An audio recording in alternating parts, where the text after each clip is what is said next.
पूर्वज माने एवं नेतृवृंद बहु परिश्रम करी भारतर स्वाधीनता गणतंत्र सार्वभौमत्व प्रतिष्ठा करथिले।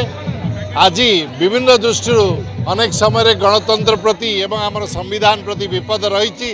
तेणु समस्ते यही मुहूर्त आमर अतीतर नेतृवृंद को मन करी ये जो कठिन परिश्रम सहित आमे माने सॉवरेनिटी पाइथिले फ्रीडम पाइथिले ताको केवली पुनरुद्धार करी रक्षा करी आगो को देश को गणतंत्र बंचाई रखिबा सेतिपाई काम करिबा एटा होची गोटे स्मरणर दिवस एटा गोटे होची पुनरुत्सर्गर दिवस। देखो आज गोटे देश पाई भल दिन सेतरे हीन राजनीतिर मंतव्य उपर मु कोनोसी मंतव्य देबाकू चाहे ना। निश्चित भाव साधारणतंत्र दिवस अवसर में आम राज्यवासी को शुभेच्छा अभिनंदन जनाऊँ।